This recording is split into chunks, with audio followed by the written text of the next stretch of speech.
안녕하세요. 소금바우 채널입니다. 환영하고요. 자, 갑니다. 안녕하세요. 소금바우입니다. 오늘은 사막도시에서 살아가려면 무엇이 필요한가? 도시 생활에서 가장 중요한 것이 무엇입니까? 일단은 전기고요. 그 다음에 물이죠.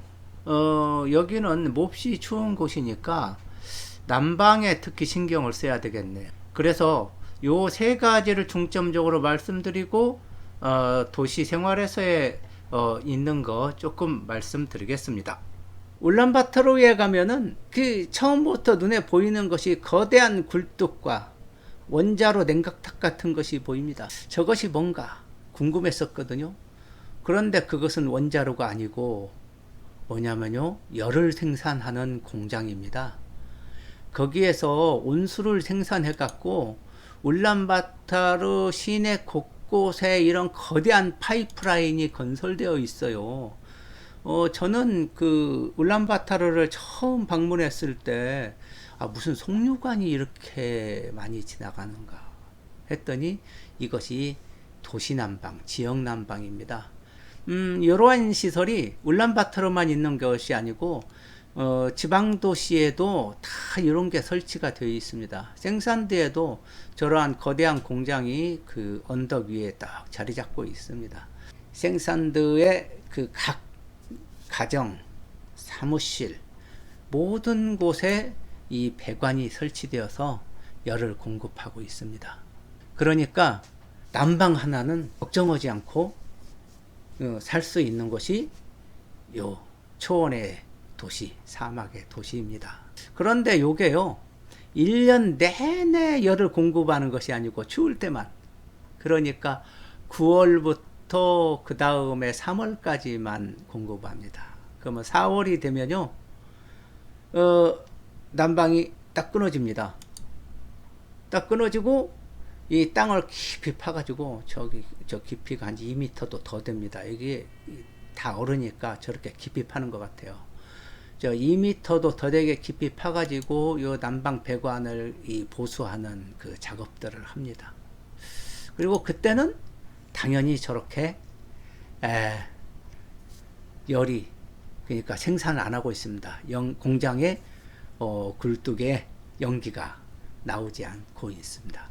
그런데 4월달 이때도 꽤 춥거든요. 그래서 이 사람들이 조금 고생을 합니다. 집에 이제 들어오는 난방 방열판이죠. 요 방열판을 그 사람들이 뭐라고 부르냐면요, 이렇게 되는데 이 글자 모르시죠? 저기 디귿자 엎어놓은 거, 그리고 끝에 피자도 보이네요. 그렇지만은 피는 아닙니다. 저 디귿자 엎어놓은 것은 폐라고 합니다. 폐. 그래서 이게 피하고 같은 발음이 납니다. 그러면 저 끝에 있는 거하고 같은 거냐? 아닙니다. 저건 알 발음이 나는 거거든요.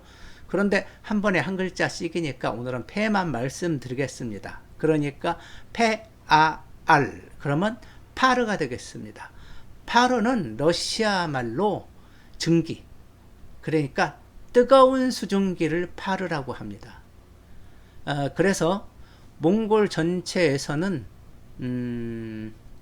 그 뜨거운 수증기 파르, 이 파르가 난방 자체를 파르다 이렇게 부르고요. 그러니까 가정에서는 항상 파르에 열이 들어오기 때문에 집안의 난방에 대해서는 신경을 안 써도 됩니다.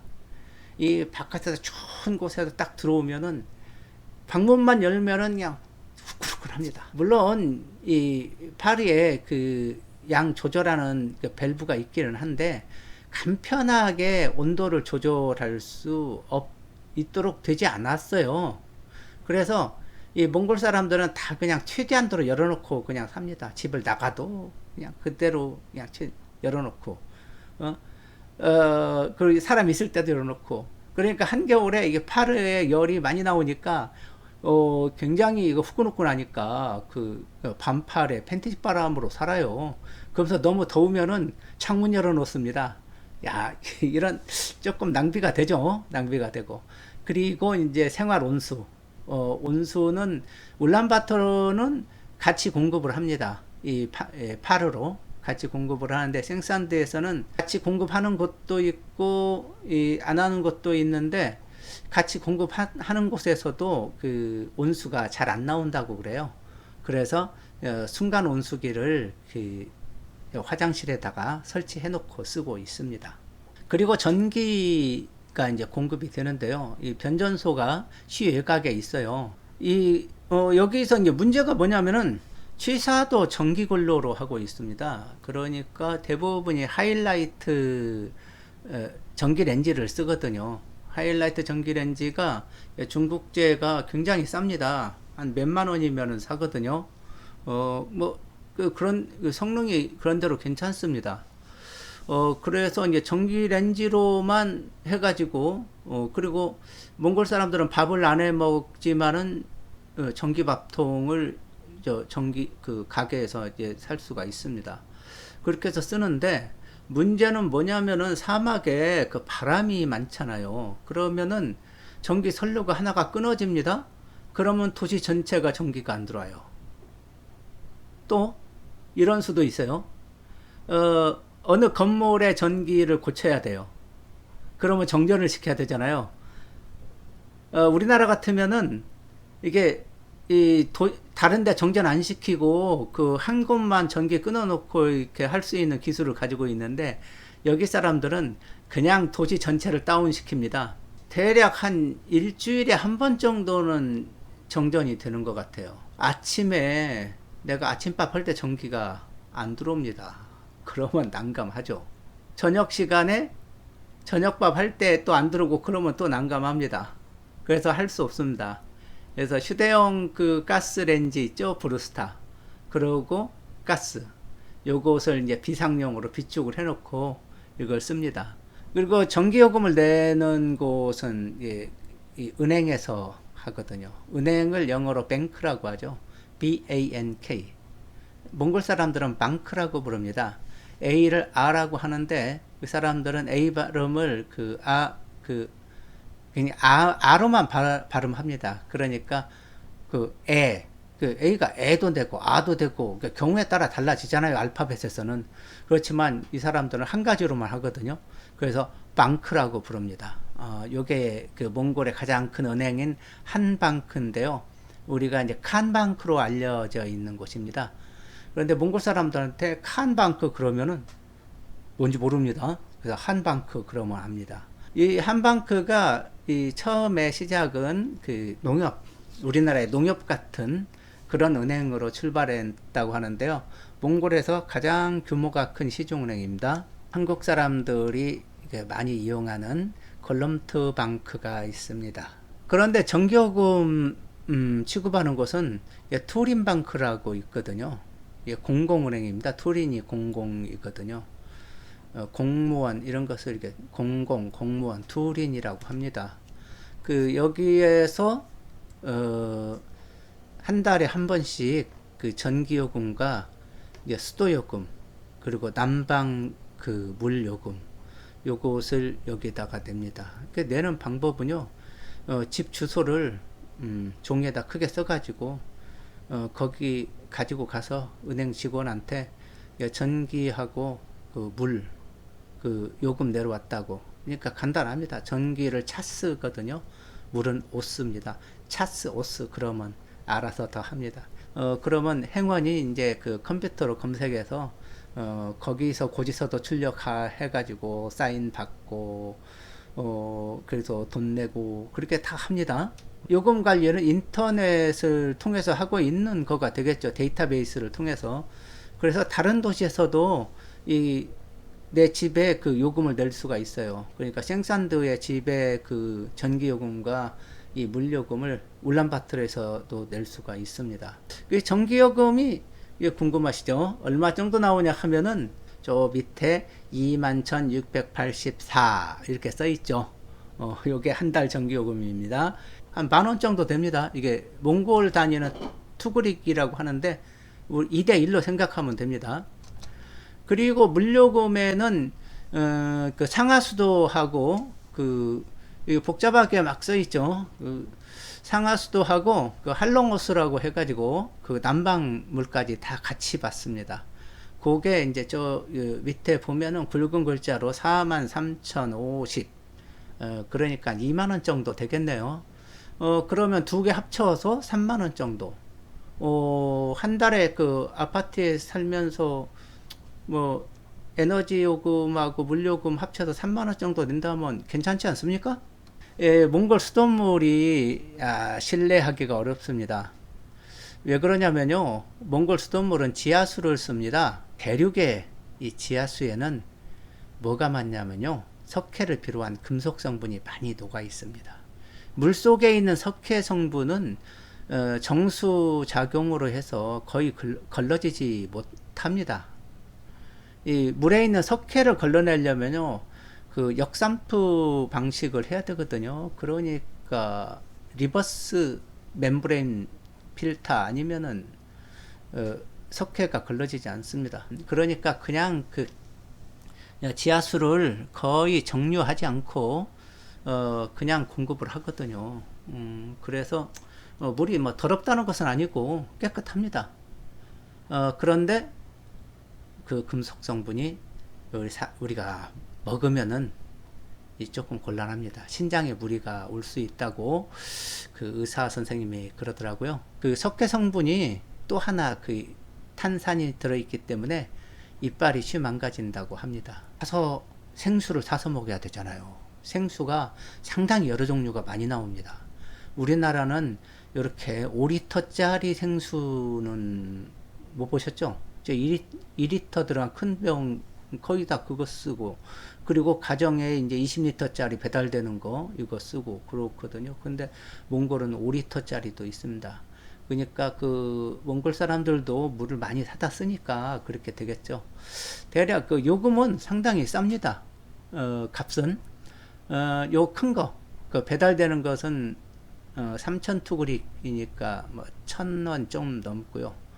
그리고 5리터짜리는 2,000 투그릭이 안 됩니다. 요 2리터짜리 큰 것은 1,000 투그릭 정도니까 500원이 안 됩니다. 값이 싸니까 그냥 사서 쓰면 되는데요. 문제는 물은 무겁습니다. 인터넷이 있어야 살죠. 인터넷하고 인터넷 TV 이 종합해서 이 공급을 합니다. 몽골에는 제가 처음에 그 말씀드렸죠. 그 유니텔하고 스카이텔 이렇게 인터넷하고 이렇게 통합 공급을 합니다. 그러니까 그 인터넷 TV, 인터넷 이렇게 통합으로 공급, 우리나라하고 똑같습니다. 그런데 요금도 뭐 상당히 쌉니다. 요금은 2만 원이 안 됩니다. YTN하고 KBS 월드는 나옵니다. 우리는 요즘 그 재활용품 따로 하고 이렇게 그 분류해가지고 쓰레기 처리를 하죠. 그래서 우리 단원들도 한동안 이 쓰레기 때문에 참 고민을 많이 했어요. 한국에서는 분리수거하는 것이 버릇이 돼 있는데 여기 가니까 쓰레기 버리는 곳이 안 보여요. 그래서 찾아봤더니 저렇게 철제로 된 커다란 이 박스, 저게 그 트럭 위에 그냥 통째로 올라가는 적재함입니다. 저기에다 같이 버립니다. 저기에다 이제 같이 버리는데 저기가 이제 그 동네 개들의 그죠, 공급, 먹이터가 되죠. 그런데 아무리 분리수거를 해도 저기다 한꺼번에 버립니다. 그리고 당국에서는 이것을 트럭으로 실어 가가지고 사막 어딘가에 묻습니다. 야, 이거 참 문제가 되고 있습니다. 이제 그래서 제가 이제 우스갯소리로 그런 얘기를 했습니다. 몽골 사막이 아마 타임캡슐이 될 거다. 그러니까 고비 사막에 울란바타르로 가는 길이 세 갈래가 있습니다. 뭐냐면요, 더르노고비는 특히 중국과 연결되어 있습니다. 중국과 더르노고비와 연결되어 있는 길 끝이 뭐냐면 자밍우드라는 도시인데요. 그것도 제가 나중에 집중적으로 한번 말씀을 드리겠는데요. 거기가 우리나라의 부산항과 같은 몽골의 최남단 항구입니다. 거기를 통해 가지고 몽골 자원이 중국으로 나가고 중국 공산품이 몽골로 들어옵니다. 그것을 수송하는 길이 바로 저기 자동차 길과 그 왼편에 있는 철길입니다. 그리고 또 하나의 길이 따라갑니다. 그것이 뭐냐? 전기줄의 길입니다. 전기도 중국에서 수입을 하고 있습니다. 에너지까지 외국에 의존하고 있는 몽골 현재 인프라가 상당히 아쉬운 수준입니다. 그렇지만 희망이 있습니다. 고비 사막에 거대한 에너지 단지를 만들고 있습니다. 태양 전지판 그리고 풍력 발전기 보세요. 태양 전지판 하나가 그 3kW 생산한다고 그러죠. 전기 저기 수만 개가 깔려 있습니다. 그리고 이 풍차는 막 100개가 넘습니다. 그 풍차 하나가 2메가와트거든요. 다 합치면 수백 메가와트의 거대한 그 발전소입니다. 이 고비가요, 몽골 경제에서 실제 몽골 경제를 뒷받침하는 그 자원, 그러니까 광석, 석탄 이런 것이 거의 고비에서 나옵니다. 지금 이 에너지도 고비에서 생산하고 있습니다. 이 고비가 그냥 거친 땅, 쓸모없는 사막 그랬는데 지금은 그러니까 몽골 경제를 뒷받침하는 발판이 되고 있습니다. 자, 오늘은 좀 딱딱한 그 고비 이야기, 그 고비의 그 에너지 이런 그 물 뭐 이런 얘기를 했는데요. 이거 이제 필요한 얘기입니다. 이거 꼭 아셔야 되는 거고. 그리고 이제 다음 주부터는 진짜 신난 그 초원에서 다이나믹한 초원의 이 여행 이야기를 해드리겠습니다. 자, 어떻습니까? 오늘 뭐 재미 좀 없었어도 재미있다고 해주시고요. 다음 이야기 기다려 주십시오. 자, 그럼 오늘 이만 마치겠습니다. 감사합니다.